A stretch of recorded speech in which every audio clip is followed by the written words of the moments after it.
All right, now let's say we got two big rocks here, and let's say this represents this really big task, and this one represents a little one that you could get done in, let's say, a half hour. Which one would most people do first?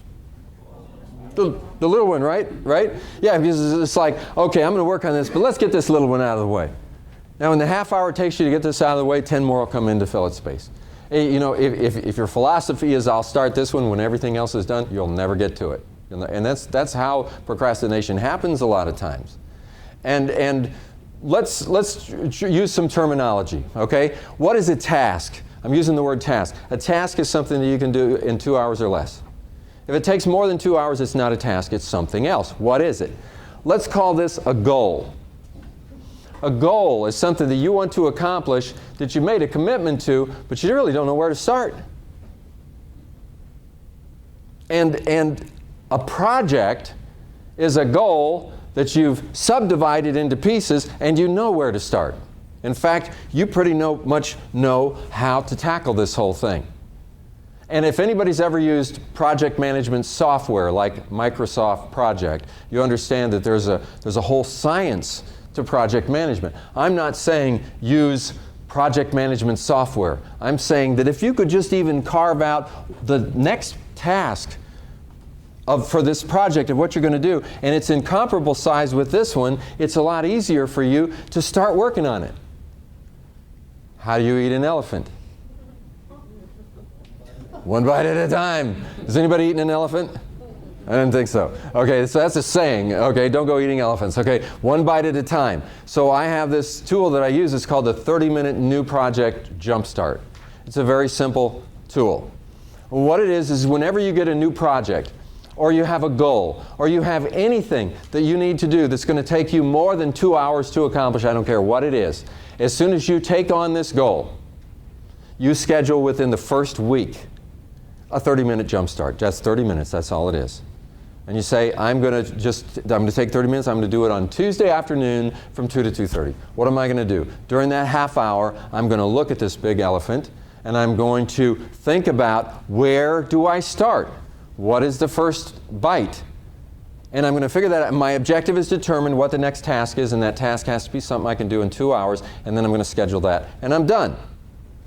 And then when I do this task, this next task that I just defined, which is 2 hours or less, before I complete the task, I will define what the next one is and schedule it.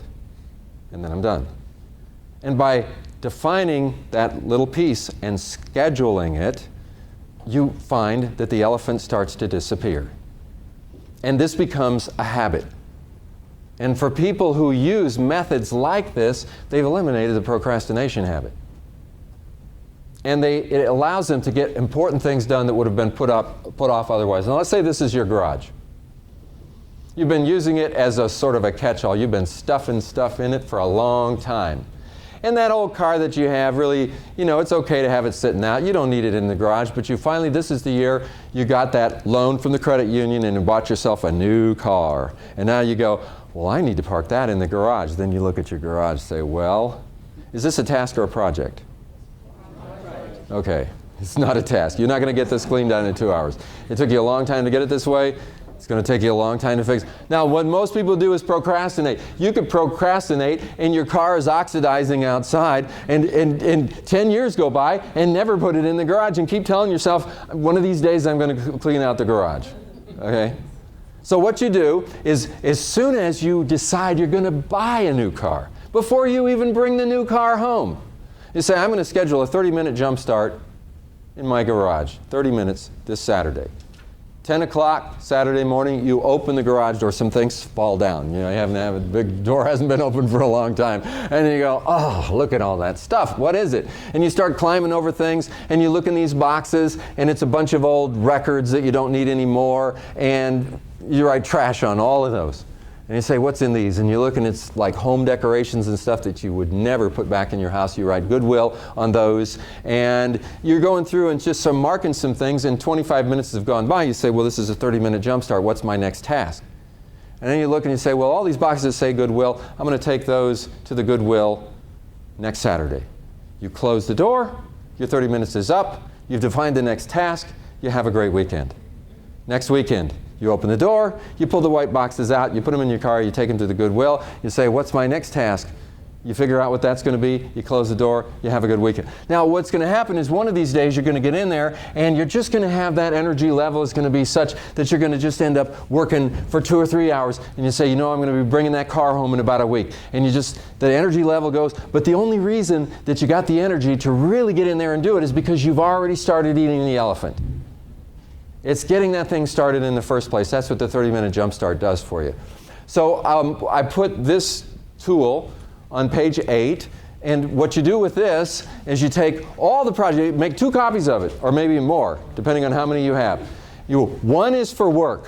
What are all the projects that are on the back burner that you've been thinking about? It may be stalled projects, things that you really would like to do, things that you know you have to do, and you list them all out.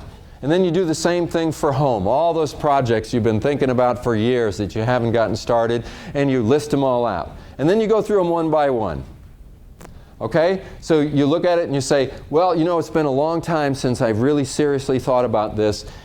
Maybe with a passage of time, maybe it's not even important anymore. Can I kill this project? Yes or no? Or can I reduce the scope of the project, maybe redefine what it is and make it smaller and easier to deal with? Then you list the level of importance or priority. Then you schedule a 30-minute Jumpstart. Or if you know what the next task should be, you write that down. But if you don't know, it doesn't matter. Just write 30-minute Jumpstart and put in a date and time for when you're going to do it and get it started. I guarantee you, if you do this at work and if you do this at home and you start working through it, it's just going to, all these little bite-sized pieces are going to start working their way into all the other things that you do. Think of what you could accomplish in 10 years if you use this methodology with all of your personal goals and all the things at work. You start to develop a habit that will follow you for the rest of your life. So it's just one little tool, but of course you have to start using it.